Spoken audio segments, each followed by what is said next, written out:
I want you to picture a specific, slightly absurd scene from 1700 years ago. Okay. A wealthy, brilliant man is stumbling through a bamboo grove, completely wasted on wine. He is laughing, reciting poetry, and he's totally unbothered by the chaos of the world burning down right outside his estate. Right. A picture of complete detachment. Exactly. And trailing just behind him is a servant holding a shovel. A shovel. A shovel. The man's instructions to the servant were simple. Wherever I fall dead, just bury me there. Wow. On the surface, this looks like the ultimate act of cool rebellion. A live fast, die young philosophy of pure individual liberty. Sure. You can see the appeal. But here is the dark twist.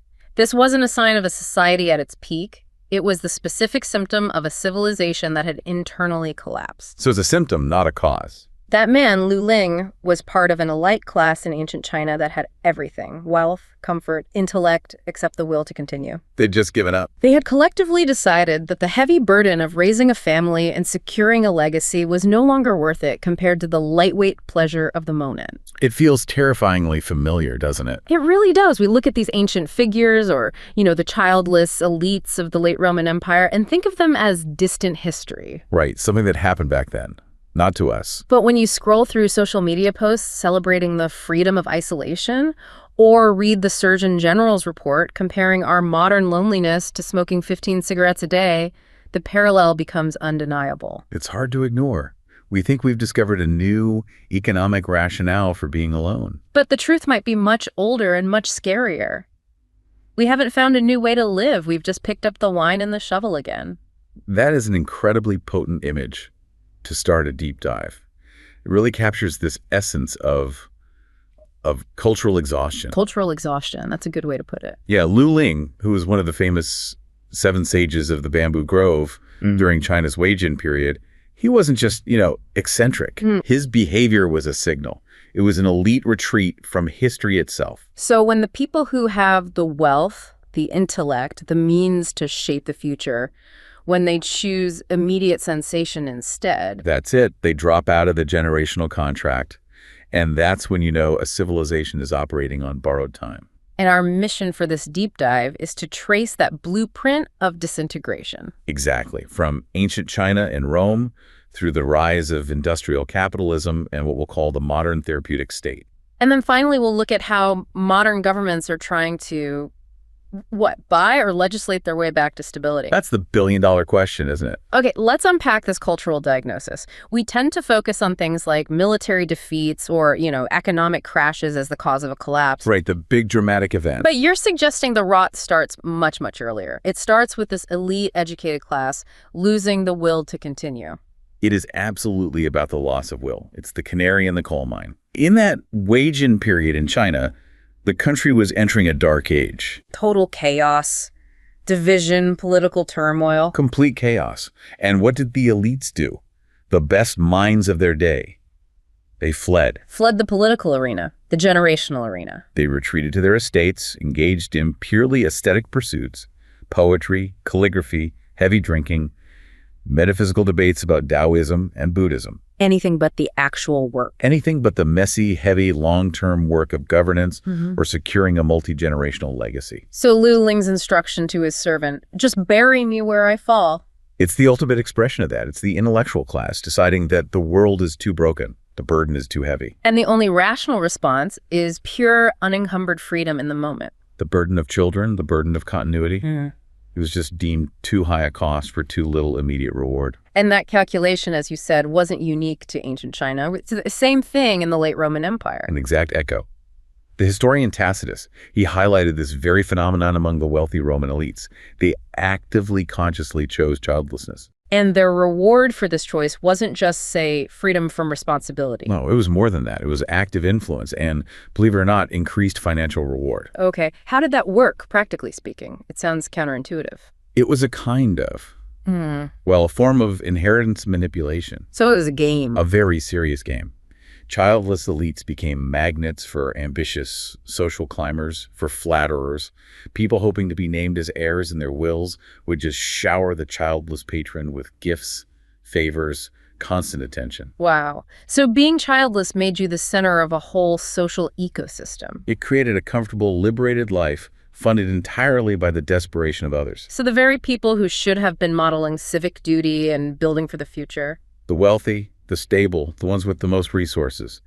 They were the first to step away from the reproductive and social burden. They prioritized immediate comfort and influence over the needs of the future state. In both of these twilight civilizations, the people who could most afford the heavy burden were the first to opt out. That's the pattern. So let's jump forward 17 centuries. Because now, we think our version of this retreat is different. We think it's justified by economics. Right. We have a new rationale. And this is where the Industrial Revolution comes in and provides the new philosophical scaffolding for that decision to opt out. It's the perfect justification because it feels so rational. So modern. But it really wasn't just about changing how we make things, was it? It changed the very nature of the family. Fundamentally. Before that era, the family unit was defined by necessity. It wasn't a choice. It was an economic engine of production. The home was the factory. That's the key. Whether you were a farmer, a blacksmith, a weaver, your home was your workplace. And everyone in the family was the workforce. Everyone, from the youngest child who could do simple tasks to the aging grandparent who had wisdom or a specific skill, everyone was a necessary part of this cooperative workforce. So a large family wasn't a burden, it was an asset. It was an investment in the family business. It was your Social Security, is everything. Explain that. What do you mean everything? I mean, it's a complete, holistic, multi-generational safety net. It was your retirement plan because your kids would care for you. Your hospital. Your hospital, your daycare, your employment agency, your primary source of moral instruction. It was an economic blessing, not a curse. And the Industrial Revolution slowly, systematically just pulls that all apart. It separates work from the home. Factories and offices become the new sites of production. And suddenly, children aren't little workers anymore. No, they become economic liabilities. They're dependents that need to be fed and, crucially, schooled for this new world, rather than being necessary contributors to the household economy. And that dissolves the necessity for multi-generational codependence. It completely dissolves it. The family goes from being this indispensable economic unit to an optional, sentimental choice. Precisely. And once that core economic function dissolved, this massive vacuum was created. And as the sociologist Robert Nisbet predicted, something immediately stepped in to fill that vacuum. Yes, and it fundamentally changed the allegiance of the individual. Let's talk about Nisbet's analysis. His book, Quest for Community, is just central to understanding this whole modern predicament. It really is. He argued that as the family and the local community retreated, the modern centralized state grew immensely powerful. How? By absorbing the traditional functions and loyalties that once belonged to what he called intermediate institutions. Okay, define intermediate institutions. We think of, the family and the church, but it was broader for him, wasn't it? Much broader. Intermediate institutions are all those vital, smaller, voluntary associations that, they mediate between the individual and the vast power of the state. They stand in the middle. They stand in the middle. So yes, the family, the local church, but also neighborhood associations, professional guilds, fraternal organizations like the Elks or the Masons, local charities. Things that give you a sense of belonging. Exactly. Nisbet showed that these institutions provide a sense of belonging, purpose, and moral order. When they weaken, the individual feels increasingly isolated. Atomized. Atomized and powerless. And the state, which is centralized and rational, sees this weakened individual as an opportunity to expand its control. And it offers liberation in exchange for loyalty. That's the trade. The state steps in and offers to assume the duties that the family or the local community can no longer afford, or frankly, no longer wants to perform. And this whole shift was sold as progress, as liberation. Of course. Freedom for women to enter the workforce, which is a good thing. Freedom for individuals to pursue their dreams without being tied down by family obligations. But the mechanism was functional replacement. So let's get into the practical mechanisms of that absorption. How did the state, piece by piece, replace something like filial piety? Okay, let's look at support for the aged. In a traditional family structure, caring for your aging parents was a core moral obligation. It was just expected. It was an act of filial piety. Today, that function has been largely nationalized. State-provided pensions, Social Security, the proliferation of state-regulated nursing homes. These effectively replace the direct familial provision of care and retirement security. Right. And welfare, centralized aid. It replaces direct family or community charity as the primary source of support for the indigent. And schooling is probably the clearest example of the state taking over the socialization function. Absolutely. The state provides mandated schooling and increasingly very intrusive healthcare systems. It's essentially replacing familial provisions for both education and health. And this was justified by reformers, wasn't it? People in the progressive era who genuinely mistrusted the family unit. Yes. They saw the traditional family as erratic or even tyrannical. They much preferred the public school system. Why? Because it was backed by the state, guided by supposedly enlightened, rational, efficient, expert principles. It was seen as a better, more reliable socializing agent for children than their own parents. And that idea justifies this massive governmental intrusion into areas once considered exclusively private and familial. It's the ideological underpinning. Which brings us to a fascinating tension, because the expansion of this therapeutic state, it wasn't met with universal acceptance. No, not at all. Let's explore that pushback, because it wasn't just abstract political philosophy, was it? Not at all. It became intensely personal. It focused directly on issues concerning the body and the raising of children. The expansion of the state into private health during the progressive era triggered very significant resistance, deeply rooted in an anti-statist ideology. And a key historical example here was the resistance to public health mandates, like compulsory vaccination. That's a perfect example.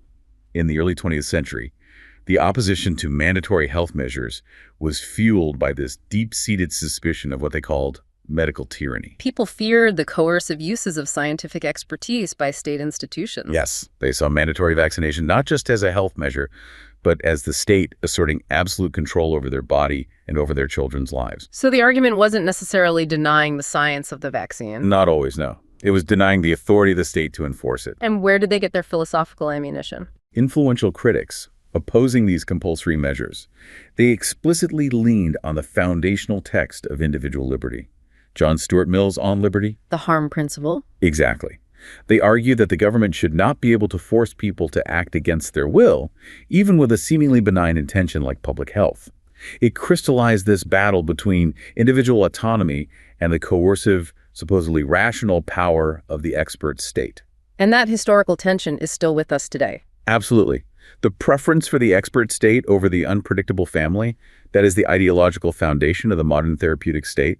It's what justifies intervention in the most intimate aspects of private life. So this functional replacement of the family, first by industrial capitalism and then by the state, brings us to the cultural collapse that was predicted by economic thinkers like Joseph Schumpeter. Right. And Schumpeter is famous for saying that capitalism will succeed itself to death. We hear about his idea of creative destruction in markets all the time, but he applied that same cold, rationalistic eye to the very institutions that sustain capitalism. He did. Let's really detail the mechanism he proposed. How does the rationalistic spirit of the market actually turn on the family? What's the process? Schumpeter argued that the rationalistic spirit, the very core engine of entrepreneurial success and capitalist efficiency, eventually applies a form of cost accounting to all aspects of life. Even private, non-market decisions. Especially those. The homo economicus, the rational, self-interested actor. Eventually, they take their spreadsheets home. And that logic inherently undermines the traditional, often non-rational, emotional or moral framework that motivates you to have a family. It just corrodes it. So what's on the expense side of that private spreadsheet? What are the costs? Well, the obvious one is the immense economic expenditure of raising and educating children. That's huge. But it's more than just money. Oh, much more. It's the loss of personal comfort and leisure time, the constraints on travel, and maybe most significantly in our modern context, the loss of freedom and the diminished opportunity for increasingly varied and attractive lifestyle alternatives. So when you apply that cold cost accounting to this, the disadvantages of the family, the restrictions it places on the unencumbered self, they start to outweigh the non-quantifiable benefits. They look overwhelming on paper. Okay, so why did the original bourgeois man, the guy who created capitalism, why didn't he suffer this fate? A great question. Schumpeter argued that the original bourgeois man was driven by a powerful, multi-generational time horizon. He was thinking about the future. He worked, he saved, and he built his business primarily for his wife and children. His success wasn't measured just by his personal wealth, but by the legacy he was securing for the next generation and the one after that. So that long time horizon, that powerful incentive for future continuation, it justified the heavy burden of work and saving. It made it rational. But once the modern person's time horizon shrinks, and it's limited primarily to their own life expectancy, their own comfort, The entire incentive structure just collapses. The motivation shifts from securing a future legacy for your children to securing present comfort and immediate gratification for yourself. and once that personal calculation is made, that the effort of working, saving, raising a family is no longer worth it. The will to sustain the institution just vanishes. This rationalistic self-destruction, driven by the logic of capitalism, leads directly to the disintegration of the bourgeois family. And if you, the listener, are calculating whether a career change or a major move is worth the disruption, you're applying that same capitalist cost accounting to your deepest personal choices. And Schumpeter said we'd eventually do that to having children. And the statistics suggest he was chillingly correct. This loss of generational incentive has had clear, measurable consequences. Yes, it manifests as severe social pathology, all related to family breakdown. And we are not just discussing cultural preferences here.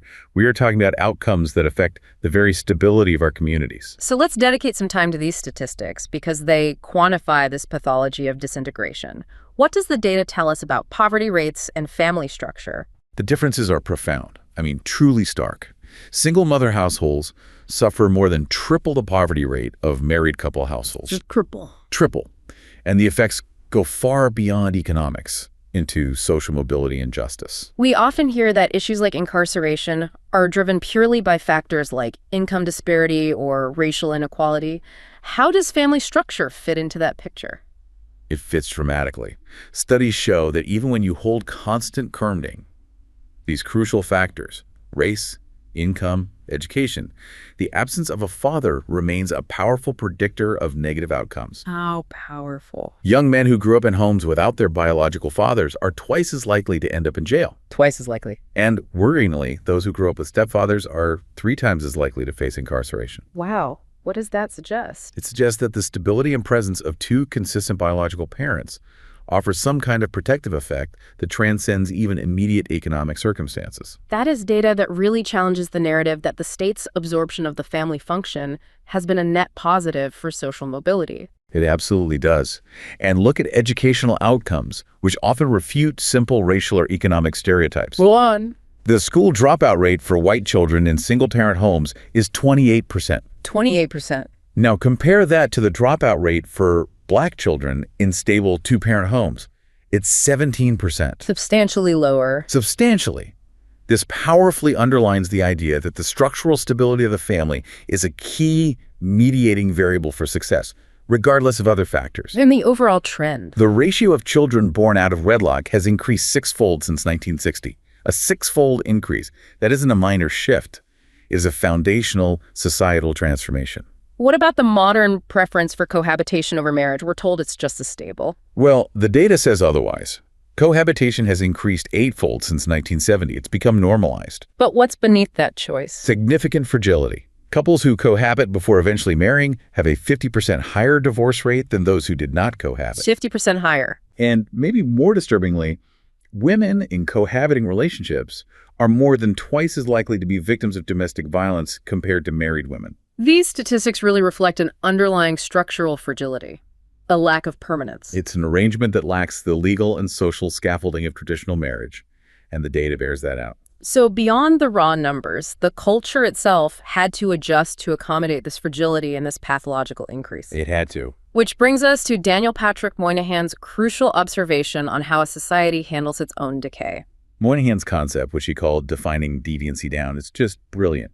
It explains how the Cultural Revolution of the 1960s and beyond accelerated the dissolution of stabilizing values: thrift, self-discipline, permanence. And how does it work? How do we define deviancy down? The dominant culture essentially lowers the bar for acceptable behavior to make its new pathologies seem normal, or at least not so bad. So behavior that was once stigmatized as a social failure or an immorality or a pathology is now increasingly tolerated or pathologized as a medical issue, or even sanctioned as a legitimate alternative. Give us a modern example. A powerful one is how we discuss addiction. Habitual opioid use, which has devastating social and economic consequences, is almost universally classified solely as a public health epidemic or a disease. And while the public health component is crucial. It is, but framing it exclusively that way often removes the element of moral or social failure associated with self-control, personal responsibility, or community oversight. So we reclassify the problem to make ourselves feel better about how common it's become. Exactly. Or out-of-wedlock births becoming just an alternative mode of parenting. That's a classic example. The severe rise in chronic mental health crises becoming just the homeless. Right. It masks the severity of the underlying pathology and excuses the lack of genuine community intervention. The deviancy bar is lowered to make the reality of social disorder seem manageable or even morally neutral. But there's a flip side to this. Morality isn't just defined down, it's also trivialized by being defined up. That's the important counterpoint. As these serious moral and social vices, adultery, promiscuity, substance abuse, are tolerated or redefined, our cultural focus pivots. It pivots to trivializing morality by defining new vices around health risks and minor social annoyances. Things like smoking, or failing to recycle, or not wearing a seatbelt. So we've reduced profound moral choices to mere risk assessment. We have. Chastity is no longer a moral virtue. It's just the safest form of safe sex. Wow. The modern sexual code centers almost entirely on disease prevention. It divorces the act from any moral or relational context, reducing it to a mechanical transaction that only requires technical safety precautions. And this culminates in what you called a profound ethics gap. It does. The culture now equates any moral judgment with simply being judgmental or moralistic. The result is a dangerous moral relativism. To the point where people are afraid to condemn anything. We see reports, especially among college students, who are unwilling to condemn even undeniable historical atrocities because they're terrified of the intellectual label of being a moral absolutist. So that rationalistic, non-judgmental ethos that was born of capitalism, it ultimately erodes the foundational moral consensus required for social cohesion. It eats its own tail. So this cultural fragmentation, this loss of generational incentive, has created the single biggest long-term structural threat to developed nations, the fertility collapse. A demographic cliff. And governments have finally realized they can no longer just wait for the family unit to magically fix itself. They have to act. The statistics compel action. Across the 38 OECD countries, the average total fertility rate, or TFR. The number of children a woman is expected to have. Exactly. It has plummeted from 3.3 in 1960 to a terrifyingly low 1.5 in 2022. And replacement level is 2.1. Right. So every generation is substantially smaller than the one before it, which guarantees massive long-term economic problems: taxes, pensions, innovation, military readiness, you name it. And this crisis has prompted widespread policy intervention. It's mostly categorized into three key levers, right? That's right. First, you have direct cash transfers. Second, robust parental leave policies. And third, massive investment in what's called early childhood education and care, or ECEC. And on average, how much are developed nations spending? On average, OECD nations dedicate about 2.35% of their GDP to these family benefits. And where does the U.S. stand? The U.S. remains a global outlier, spending less than 1% of its GDP on these benefits. It lags behind almost all European nations, Canada, and Australia. So of these policy levers, which ones actually move the needle on TFR? What does the analysis tell us about getting the best return on investment for babies? The research is actually quite consistent on this. Cash transfers and early childcare expenditures, the ECEC, are the most reliable policy levers positively associated with influencing fertility rates globally. Why those two? Because they work by alleviating both the direct and the indirect economic costs of having a child. Okay, let's break down the quantifiable effect of ECEC, subsidized high-quality childcare, and preschool. The data is compelling. A $1,000 increase in per-child ECEC expenditure is associated with an increase of approximately 10 to 11 births per 100 women. That's a significant effect. It is. It suggests that making early childcare accessible, affordable, and high quality is a critical driver. It directly addresses the opportunity cost for women who want to maintain their professional careers. And beyond just direct spending, we see some countries using fiscal tools tax policy in creative ways to incentivize families. Absolutely. The tax system is an incredibly powerful mechanism for pro-natalist policy. Which countries are leading on this? Countries like France, Germany, and particularly Hungary rely very heavily on these fiscal mechanisms. Let's talk about Hungary. Their model is often discussed. The Hungarian focus is on a comprehensive, values-driven package. It includes very generous tax breaks, specifically tailored for families, state subsidies for large families, and loan forgiveness programs that kick in after the third child. So they're embedding the financial support directly within the tax unit. Exactly. Public expenditure on these family tax breaks reaches more than 0.5% of GDP in these nations. It's a serious commitment. Now let's turn to France. France is widely considered the Western gold standard for successfully maintaining a relatively high TFR. They are. They sit at around 1.8, which is substantially better than, say, Italy at 1.3 or Spain at 1.2. So how does the French model manage to be so effective? What's their secret?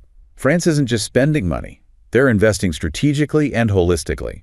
They dedicate nearly 4% of their GDP to family policies. 4%? That's huge. It is. And their success comes from a coherent structure that involves three main pillars. What are they? First, basic cash maintenance things like birth grants and monthly allowances. Second, massive support for early childhood services. And third, specific assistance for special circumstances, like single parenthood. Can you give us a concrete example of a specific French policy that really exemplifies this integration? The quotient familial, or family quotient, is key. It's a progressive tax-splitting system. How does it work? It automatically lowers your tax burden based on the number of children in your household. It essentially treats the family, rather than the individual, as the primary tax unit. And what about the services pillar? This is maybe even more important. The French state provides an extensive, high-quality, state-subsidized crèche system. That's their daycare system. And that guarantees that mothers can return to work. Yes, without sacrificing the quality of care for their infants. It mitigates that opportunity cost dramatically. So the French genius isn't just giving a cash handout. It's structurally alleviating both the direct financial burden and the career penalty of motherhood all at the same time. Exactly. It fosters a genuine culture that encourages combining work and parenthood. The institutional coherence, the alignment of tax policy, cash benefits, and guaranteed services is the major differentiator. It sends a clear signal to women and couples. A very clear signal that they do not have to choose between their professional identity and having children. And how does paid parental leave fit into this mitigating of opportunity cost? Paid maternal leave is statistically robust in its positive effect on fertility, especially in these low fertility regimes. How much of an effect? A 10-week increase in paid job-protected leave is associated with 12 to 21 more births per 100 women in these countries. Why is it so critical? Because it allows mothers to maintain their career trajectory and their labor force participation. They're less likely to fall behind professionally or financially in that crucial period right after birth. And increasingly, policy discussions are focusing on paternity leave as a necessary component for achieving genuine gender equity in the home. Right. Paternity leave is theorized to promote fathers' participation in childcare, which then leads to a more equitable division of domestic labor in the long term. Which aligns with gender equity theories. It does. Those theories posit that you get higher fertility when institutional expectations are coherent and supportive across both the family and the public spheres. So if the domestic burden is better shared, the psychological and physical strain on the mother is reduced. Which makes having subsequent children more likely. So while these policies focus on the first few months of life, they're crucial components of creating a supportive, high-fertility environment. So ultimately, the evidence really suggests that if a state wants its citizens to have more children, it has to treat family life less like a private consumption choice. And more like a critical, state-supported infrastructure project. That is the essential conclusion of the empirical data. You must reduce the penalty, both economic and professional, for having and raising children. Okay, so we've seen Western nations attempt to buy their way out of this demographic collapse with these sophisticated, integrated economic policies. Right. Policies focused on individual choice and autonomy. Now, let's pivot to a fundamentally different approach. One that focuses not on economic incentives, but on reinforcing the moral and the cultural scaffolding. We're looking at China's strategic reinforcement of traditional values. It's a whole different ballgame. China's current leadership views this issue through the lens of national rejuvenation. What does that mean in this context? This strategic drive defines national rejuvenation as fundamentally inseparable from achieving international centrality.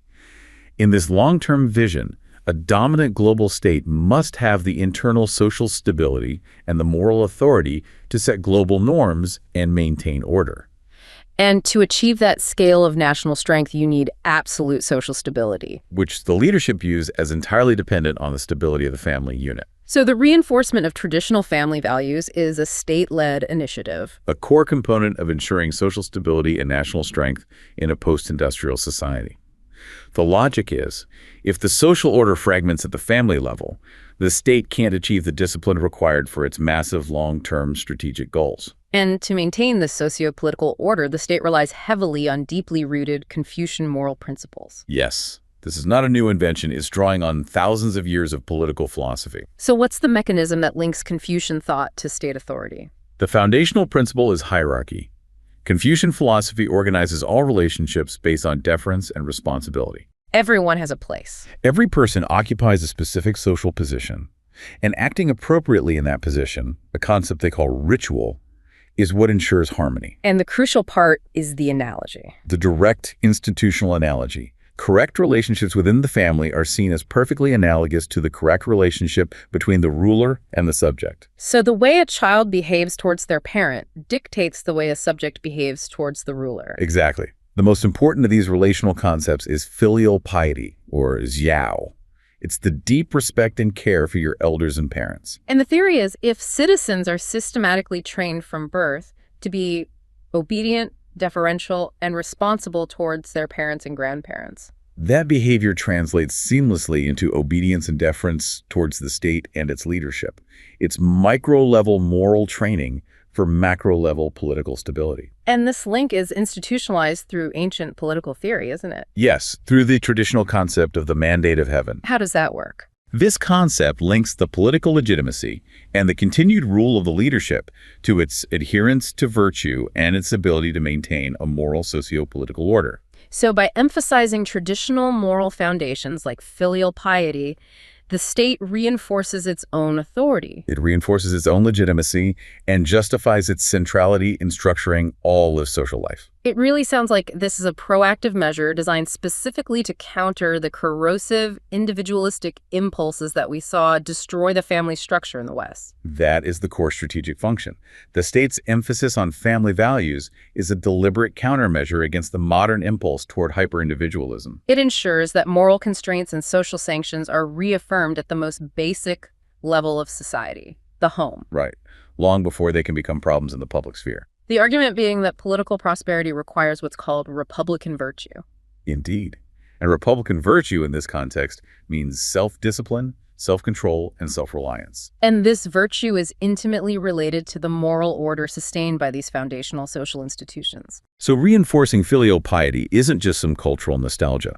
It's viewed as a prerequisite for generating the disciplined, resilient citizenry needed to achieve national goals. So this strategy recognizes something that the West is also recognizing through its economic policies, which is that free market logic alone is insufficient to maintain the necessary social bonds for a civilization's long-term continuance. It's truly fascinating to see two entirely different systems grappling with the exact same demographic and stability crisis. It is. One is trying to alleviate the financial cost of the family to encourage individual choice. And the other is trying to reimpose the moral obligation of the family to ensure social cohesion. And both are attempting to find an answer to the core problem we identified right at the start, which is that elite, rational impulse to drop the heavy burden of generational responsibility in favor of lightweight, unencumbered freedom. So we have traced this thread from ancient elites choosing personal escape over their generational burden through the systematic dismantling of the family's economic functions by the Industrial Revolution,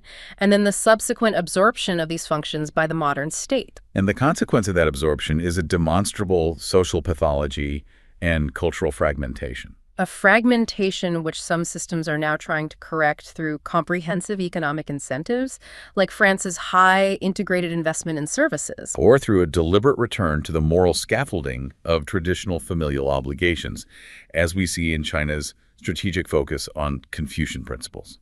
And the debate over the family, it really boils down to this profound tension between the modern demand for the individual's absolute freedom, the unencumbered self, and the inescapable necessity of social constraint and responsibility that's required for any civilization to sustain its will to continue into the future. It appears that the only way to avoid picking up the wine and the shovel again is to find a way to make the heavy burden feel, once again, worthwhile.